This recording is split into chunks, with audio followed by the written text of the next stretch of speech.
lava e whaatalo whātu i le mai mo mai e le tunu i le nei whiawhi. Ia, i le mai a fōi po le tau lunga fōi o sauni ngā lotu sa whenga iai i le nei aso sa po le asa pati o le tua. Leo o tātou to ai tau nuu mai ai. Ia, i le whiawhi nei o le aso se fulma le whāle nei o te sema, lua awhe lua se fulma lima, peo ni ili sa valinga ma le fōlaunga lo tātou o tunu. Le whiawhi le nei, o le awha peo na amatalia lo i ai le tātou po kalame, ua masani ai, ua whaingoina o le PESEPESEGA o le KERISIMASI, nei lungo o le tautua le nei, alau NUS TV, e peo na masani ai ia i nei tausanga ua tuana iatu. E le whaanga soloina o tātou po kalame i ona vaenga masani e maise o le PESEPESEGA o le whiawhi nei, ia, o anga masani lava ia la University o Samoa, ia e ei la unga e te tala i tātou po kalame. O me leo te palau toai, me le avatele, ia, me le minga o tele, ia, e lau fionga le whaao le universite, po lau fionga le pro-chancellor, lau fionga professor, le tui manua sina, Emma Kuseva ai, a wā le launga mo le talalo ia o le tātou kalame. O pa ia masa e le asa sa o Samoa, o le ale whaangota sa ngole iai. A wā o pa ia e a fua mai i lau ele o le pua vai, se ia pa ia le lau ele na tūtasi ai le fasa. Tulou na lava. O tātou tau nu mai le vai tau o KERISIMASI, e tātou te whamanatu whaatasi ai Samoa nei ma lalangi atoa, le whanau mai o le pepe o KERISIMASI, o Yesu Keriso lo tātou whaola. O le polo kalame o le amatalia le nei afiafi, ua whaingoa ina, o le PESEPESEGA o le KERISIMASI. O se polo kalame ua manatu ai le pūlenga o le Universite au Samoa, o le sao lea o le Universite, i le whaamanatuina o aso fia o le nei tausanga. O lea, ua ngā lulue whaatasi ai manisi o matanga luenga ma pūlenga tuma oti ale mālo, whaapia fōi malkolisi whaafaife au i piula. O le whaamoe, ia tātou whaamanatu whaatasi ai le whanau mai o le Mesia na walo ia. O le isi lea sini au tū, ale tātou Universite, o le ngā lulue whaatasi maana pāanga, ma whaataua le sao o vaenga uma. O le afiafi nei, o tatala alo ia ai le polo kalame o PESEPESEGA o KERISIMASI, i lunga o le tautua a le televise a lau Universite, le NUS TV. Ia longo maalie, ma langona i o tātou tangata taito atasi, le launga o vivi inga o le alii, e tauala atu i pese a aufai pese filfilia o le nei tausanga. E avea fo i le nei taimi, e whaiailo o leo whaatau waa, masui o le fono whaatonu, pūlenga, ma le aufai ngā luenga atua umali Universite au Samoa, e momoli atuai whaamanuianga isi o tātou atunu. Ia maua e Samoa se KERISIMASI manuia, ma se tausanga fau fia. Ia manuia lau mai moanga Samoa. With these Christmas carols, we wish you a joyful Christmas and a happy New Year from NUS, the National University of Samoa. Enjoy and God bless you all. Soifua. Ia, e mole atu le ngā ngol whaafte tele lau fionga le whaao le Universite. Ia, pe ona iei foi, ia le launga ua mawhai ona talalo i el tātou pol kalame. E manatu le taimi le nei, wa levo na tali mai ele tunuu, ia, e le tātou pol kalame le nei tausanga, o PESEPESEGA ma vi inga o le atua, leo le alangina, e le afiafi le nei. O le pomo mua nei o le pol kalame o PESEPESEGA o le KERISIMASI le nei tausanga, lua whelua sifumale lima. Leo le atatala alo ia, e le au fai pese, a tu whaatasi, a vaenga ta itasi i tutonu o le Universite au Samoa, e pe ona taula moai le fionga le tamaitai polisili, pa le fionga le presidente, ia professor tu whaisaa pātila malua a mosa. Ia te nane foi o vaenga umwa o lo i lalo lana teitainga, ia manisi o vaenga po i tūtino a le Universite. Le aviafil nei, leo le atatala latu whaavifianga, i le pese o whaingoina, ia i le lii le viinga. Usi mai le mai moa, on wia le mai moa ngā Samoa.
whapena le manatu o le tāra bol kalame e mese fo i o le nei tau sanga i e male naunau ta inga na tau mwhai e tu whatasi ele nei bol kalame o le vi inga e fo i le tua i lana tau singa ma lana pule whaasoa i le soifua maso mātou ola le nei wo tātou o lia mai ai ia le nei vai tau o le KERISIMASI pe ona PESEPESEGA atu ai le au vipese wa amata ai le tāna bol kalame o le pese o tāpina mai le au vipese le nei viafi o sana fiefia si mai le mai moa.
O le langona o le fiafia, ia mese o le whaafetai, e pe ona PESEPESEGA atu ai le au whepese o le nei viafi. O le vaitau o tātou iai, o le whamanatuina, o le whanau mai o le pepe o le KERISIMASI o Iesu Keriso, o ia o le pepe ne valo ia, po le tupu foi o le saolotonga. O le pese lau tāpena mai le au whepese le viafi nei, o le pepe o le KERISIMASI.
nga il taro por kalame sina maro longa pupu inisio tato fa salonga fa pisinisi ta pena mai le vipese mole vai ngo toe o le lanto po fifia.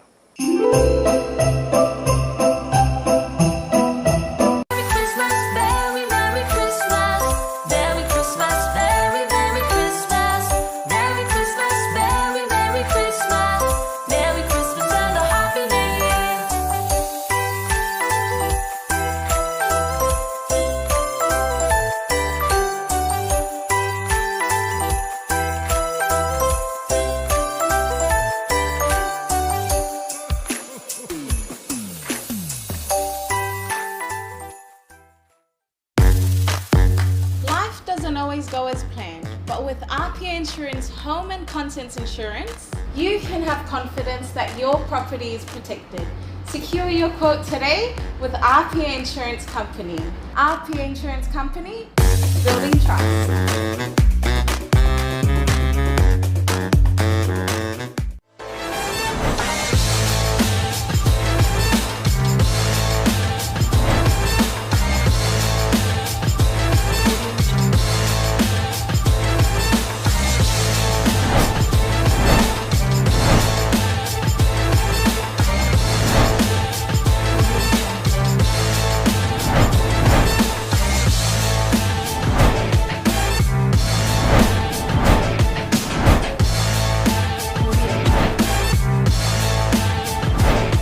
Design graphic design. Too easy.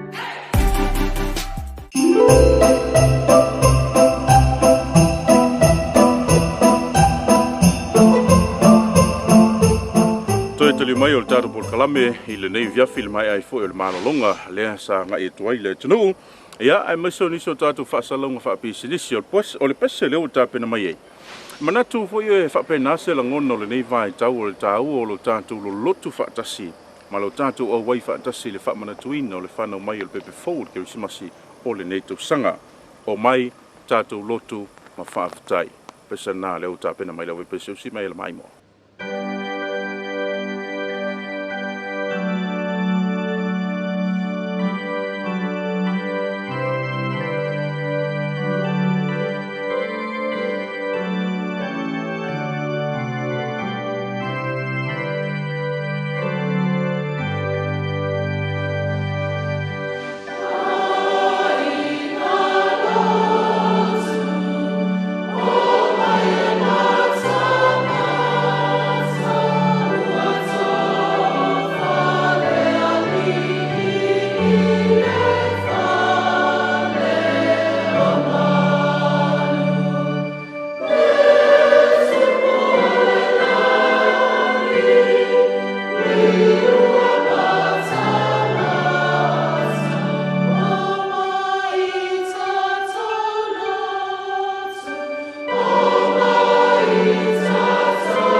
O le pō na whānau wai e su o le pō e paia ma o le pō e file mo.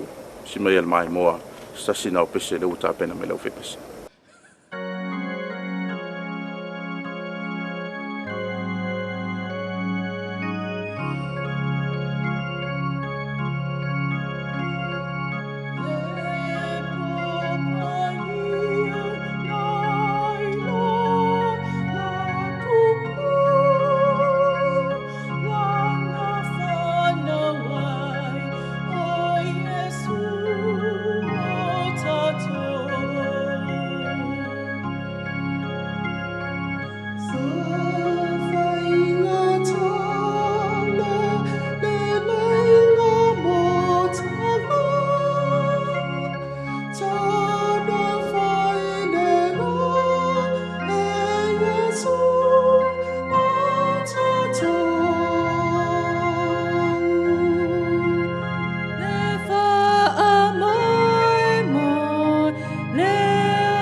O le naua mai atu le whaatawhiti o le PESEPESEGA o le Port Kalame o le nei whiawhi lona pō mua.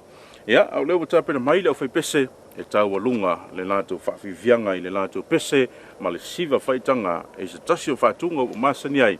Ia, ma ua matua fo i le whaafonga le atunuu o le pese ua whaingoina moli mau ma le oli oli.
PESEPESEGA o pese ai o angelu o leo leo manu o e ifoia Yesu o le au makoi o lo o alo alo mai e fiava ai mai fuia Yesu hey hey hey oli mau male oli oli profana mai Yesu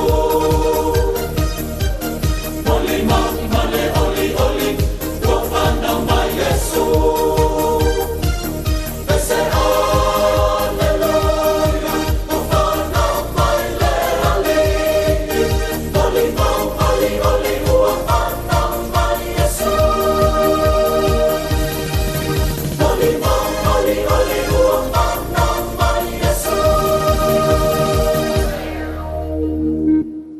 O le tau alunga nao le tātou Port Kalame le pō mua e peo na whawhiwhi ai ia le au whaipese lo tau la mua ai le whionga le tamaita i pulisili e mese foi ia o nisio i tūtino o le universite lea sa amatalia ia le tātou Port Kalame le whiwhi nei.